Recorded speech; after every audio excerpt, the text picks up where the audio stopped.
Visualiza un cielo perpetuamente oscuro, frío, inmóvil, una tierra congelada bajo el peso de una noche sin fin, los ríos detenidos, los campos extintos, los dioses mismos mirando desde el Olimpo hacia una bóveda celestial, vacía. Ahora imagina que alguien, cada amanecer, sin falta, sin descanso, sin una sola excepción a lo largo de los siglos, emprendía el viaje más largo del universo. Ese alguien era Helios. No un símbolo, no una metáfora. Para los griegos antiguos era la razón real y literal por la que el sol cruzaba el cielo. Era un dios, pero no cualquier dios. Era el dios que nunca podía permitirse el lujo de descansar. Bienvenidos a Mitología al Día. Esta es la historia de Helios, el titán que llevó el fuego del mundo sobre sus hombros durante generaciones, que vio más que cualquier ser vivo jamás, que amó y perdió con una intensidad tan grande como la propia luz que portaba. Una historia de deber, de sacrificio, de orgullo divino y de tragedia humana. Para entender a Helios debemos retroceder mucho más allá del amanecer de la civilización griega. Debemos retroceder hasta el principio de todo. Antes de que los olímpicos reinaran, antes de que Zeus lanzara su primer rayo, el mundo pertenecía a los titanes, seres primordiales de una escala que los propios dioses del Olimpo apenas podían igualar. Y entre todos los titanes había uno cuyo dominio era quizás el más fundamental de todos, Hiperión, cuyo nombre significa literalmente el que camina sobre las alturas. Era el titán de la luz celestial, de la vigilancia que todo lo ve, del movimiento de los astros. Y su esposa era Tía, la titánide que personificaba el brillo, el resplandor, la claridad de visión. De su unión nacieron 3 hijos que gobernarían sobre los 3 grandes cuerpos luminosos del mundo griego.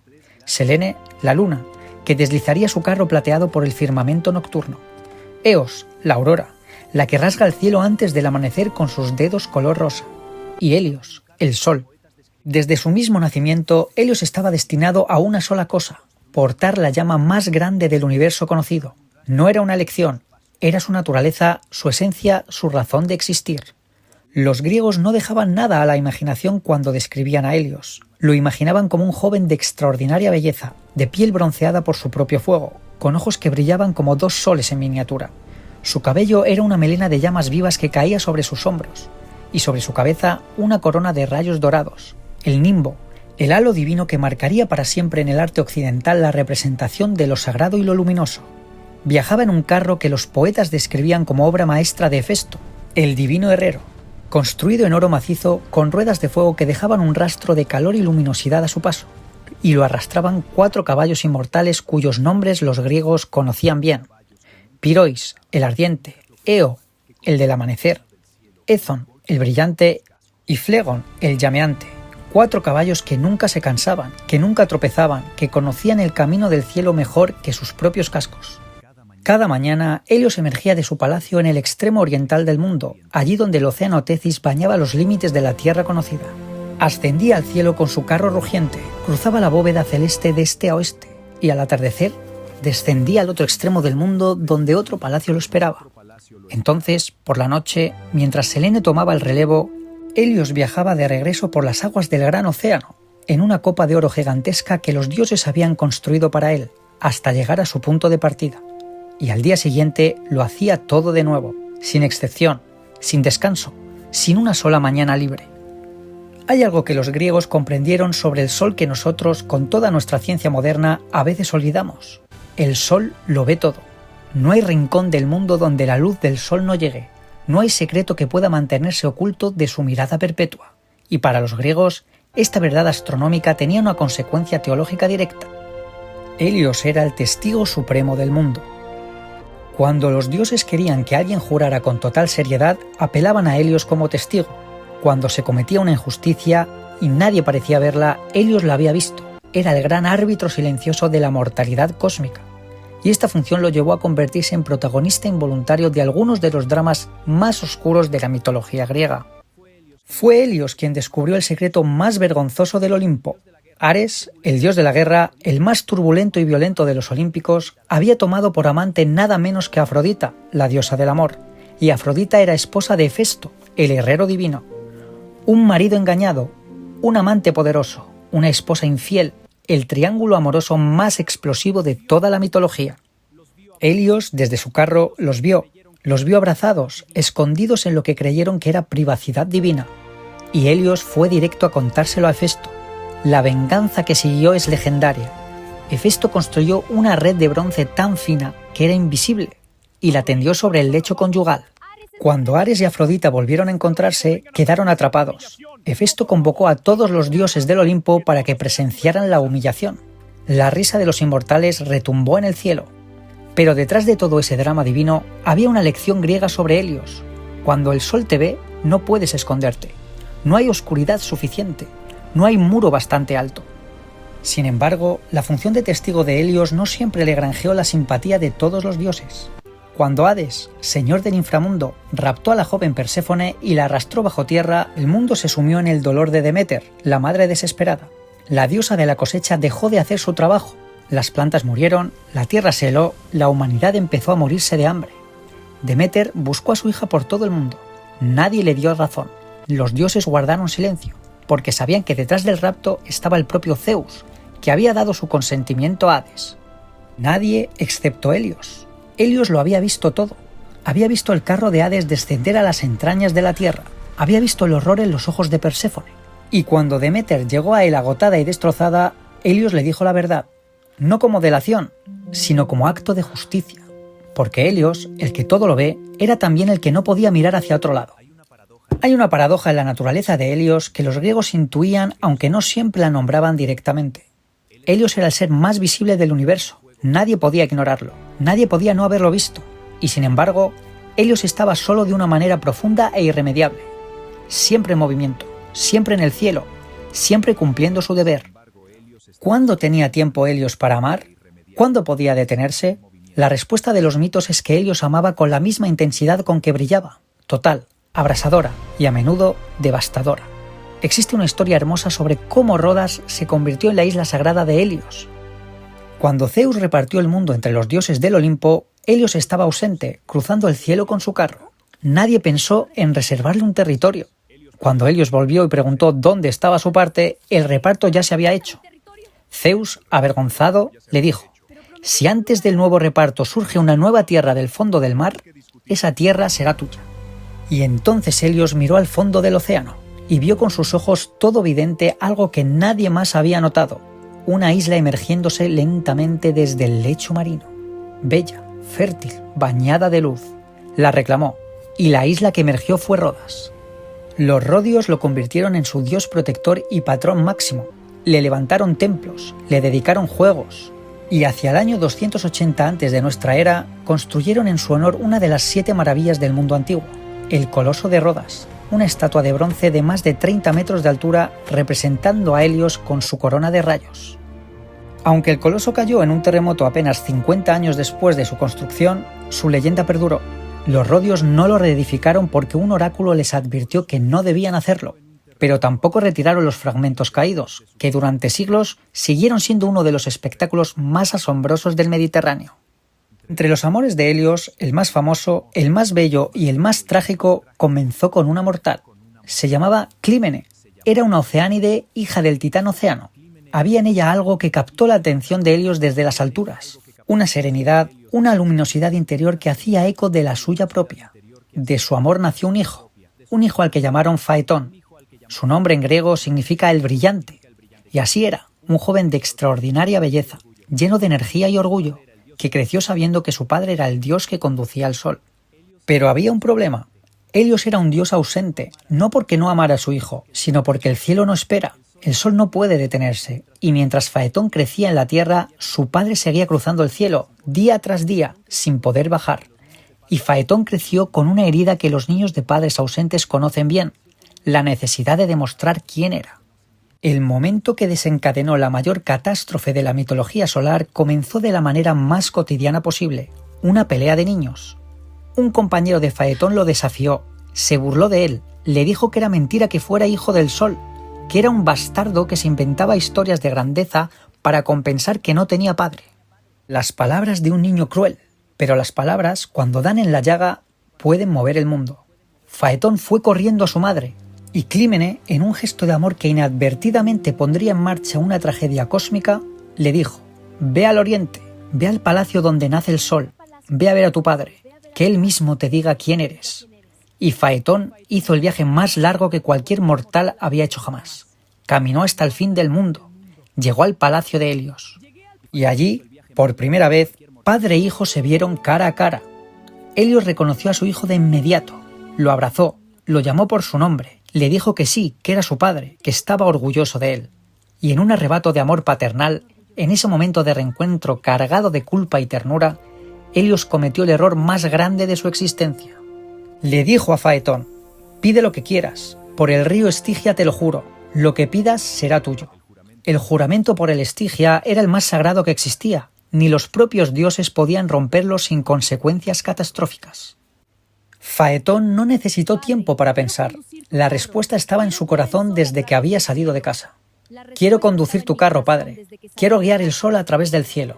Solo un día, que el mundo me vea, que mi compañero me vea, que todo el mundo sepa que soy hijo del sol. El silencio que siguió duró lo que parece una eternidad. Y entonces Helios comenzó a suplicar. Lo que sigue es uno de los pasajes más conmovedores de toda la mitología grecorromana. Ovidio, en sus Metamorfosis, lo describió con una precisión emocional que atraviesa los siglos. Helios suplicó a su hijo que cambiara de deseo. Le dijo: pide cualquier otra cosa, pide riquezas que no tienen límite, pide inmortalidad, pide poder sobre la tierra y el mar, te daré lo que quieras, cualquier cosa que no sea esto. Le explicó los peligros del camino con una precisión que solo alguien que lo había recorrido millones de veces podía conocer. El camino sube tan empinado al principio que los caballos apenas pueden con él. A mediodía alcanza una altura tan vertiginosa que ni yo mismo me atrevo a mirar hacia abajo sin sentir vértigo. Y en el descenso hay que controlar a los caballos con tanta fuerza que los brazos más poderosos del Olimpo quedarían exhaustos. Y además le dijo: el cielo no está vacío, está lleno de constelaciones que son también seres y amenazas. El escorpión, el toro, las Pléyades, criaturas que se apartarían para mí, pero que podrían aterrar a un mortal hasta hacerlo soltar las riendas. Faetón escuchó todo y no cambió su deseo. Helios había jurado, y el juramento por el Estigia no podía romperse. Al amanecer siguiente, Faetón tomó las riendas, y al principio fue exactamente como había soñado. Era el hijo del sol, el cielo era suyo. La tierra quedaba abajo, pequeña y hermosa, bañada en la luz que él mismo portaba. Seguramente su compañero podría verlo ahora, todo el mundo podría verlo. Pero entonces los caballos notaron algo diferente. Las manos que sostenían las riendas eran menos firmes. El peso del conductor era distinto. Los caballos inmortales, que conocían el camino como sus propios cascos, sintieron que quien los guiaba no era Helios. Se desbocaron. El carro se elevó demasiado alto. Las estrellas, las constelaciones, los seres del cielo que siempre se habrían apartado para Helios miraron con terror a ese joven mortal que sostenía fuego que no podía controlar. Y entonces el carro bajó demasiado. El calor llegó a la tierra. Las montañas comenzaron a arder. Los ríos se evaporaron. Los mares empezaron a hervir. Los bosques se convirtieron en antorchas gigantescas. La piel de los pueblos del norte de África, según decían los griegos, se oscureció para siempre por el calor que cayó sobre ellos ese día. La tierra misma, la madre de todas las cosas, clamó al cielo. Zeus gritó: si el mar y la tierra y el cielo deben morir, que mueran, pero que no mueran por la mano de un mortal que no supo lo que pedía. Zeus no tuvo otra opción. Tomó su rayo y lo lanzó. Faetón cayó del carro como una estrella que se apaga. Cayó ardiendo, cayó durante lo que pareció una eternidad, y cuando llegó a la tierra, cayó en el río Erídano, que lo acogió en sus aguas y apagó las llamas. Las ninfas del río lloraron por él. Sus hermanas, las Helíades, lloraron tanto que los dioses las transformaron en álamos a orillas del río, y sus lágrimas se convirtieron en ámbar. Y Helios, el que nunca se detenía, el que nunca podía detenerse, ese día no salió. Por primera y única vez en la historia del cosmos, el sol no cruzó el cielo. Helios estaba de luto, había perdido a su hijo. Finalmente, los demás dioses lo persuadieron, lo rogaron, le suplicaron. El mundo sin sol se moría más rápido que con el carro descontrolado. Y Helios, tragándose su dolor con la misma disciplina con la que llevaba siglos tragándose la soledad, volvió a su carro. Y el sol volvió a salir, como siempre, como todos los días. Pero algo en Helios había cambiado para siempre. Faetón no fue el único hijo que Helios dejó en el mundo. De sus uniones con otras diosas y seres divinos nacieron hijos que sacudirían los mitos griegos con igual fuerza, aunque de maneras radicalmente distintas. Con la Oceánide persa tuvo varios hijos que marcaron profundamente los mitos del Mediterráneo, entre ellos dos figuras que nos resultan familiares incluso hoy. Circe, la hechicera de la isla de Ea, aquella que transformó a los compañeros de Odiseo en cerdos, aquella que conocía el secreto de cada hierba y cada veneno, que tejía magia con los mismos hilos con que su padre tejía luz. En Circe, el fuego de Helios se había convertido en algo más íntimo y más oscuro, el fuego de la transformación, el fuego que quema desde adentro. Y Eetes, el rey de la Cólquide, el guardián del vellocino de oro, aquella piel de carnero dorado que resplandecía como el propio sol. Jasón y los argonautas tendrían que enfrentarse a él para hacerse con el vellocino, y Eetes resultará ser un oponente de una astucia y una crueldad que solo un hijo del sol podía ostentar. Pero quizás la hija de Helios que dejó la huella más oscura en la mitología fue Pasífae, la reina de Creta. Y aquí la historia se complica de maneras que los griegos comprendían como consecuencia directa del linaje solar. Pasífae se casó con Minos, rey de Creta, y por una cadena de ofensas y castigos divinos demasiado larga para detallar ahora, Pasífae fue maldecida con un deseo monstruoso que la llevó a concebir al Minotauro, la criatura mitad hombre mitad toro que Minos encerraría en el laberinto de Dédalo. Los griegos veían en esto una lección sobre el fuego solar. La intensidad del linaje de Helios era tan extrema que, sin control, sin la sabiduría necesaria para manejarlo, podía generar no luz sino monstruosidad. El sol da vida, pero el sol sin moderación, sin medida, sin el camino correcto, también puede quemar. Faetón lo supo demasiado tarde. Pasífae lo supo a su coste. El fuego es sagrado, y el fuego que no respeta destruye. A diferencia de muchos dioses del panteón griego, Helios tenía una relación particular con los mortales que lo veneraban. No era el tipo de dios que baja a la tierra a tener aventuras con humanos o a meterse en sus asuntos políticos. Su naturaleza lo mantenía siempre en movimiento, siempre en el cielo. Pero precisamente por eso, precisamente porque lo veía todo, era el confidente de los que no tenían a nadie más. La persona que creía que se había cometido una injusticia contra ella y que nadie lo escuchaba, podía mirar al sol y saber que alguien había visto, que había un testigo. En un mundo donde la justicia podía comprarse y la verdad podía enterrarse, esa certeza tenía un peso enorme. Y hay una historia que muestra qué pasaba cuando los mortales ignoraban ese peso. En la isla de Trinacia, en el viaje de Odiseo hacia Ítaca, Helios tenía un rebaño de ganado sagrado, vacas de un blanco puro, inmortales, que nadie podía tocar. Tiresias y Circe se lo había advertido a Odiseo explícitamente. No toques el ganado del sol, pase lo que pase, aunque te mueras de hambre. Los compañeros de Odiseo, atrapados por las tormentas durante semanas, hambrientos y desesperados, lo ignoraron. Mataron a las vacas, las comieron. Helios, que todo lo ve, lo vio. Y fue ante Zeus con una exigencia simple y absoluta. Castígalos o apago el sol para siempre y alumbro el inframundo. Zeus envió una tormenta que destruyó el barco. Los compañeros de Odiseo murieron todos. Solo Odiseo, que no había comido el ganado sagrado, sobrevivió. Era la misma lección, una vez más. El sol da vida, el sol nutre, pero el sol exige respeto. Y cuando ese respeto se rompe, las consecuencias son absolutas. Con el paso de los siglos, algo curioso le ocurrió a Helios. Su identidad empezó a fusionarse con la de Apolo. Apolo, dios de la música, la poesía, la medicina y las artes, también era asociado con el sol.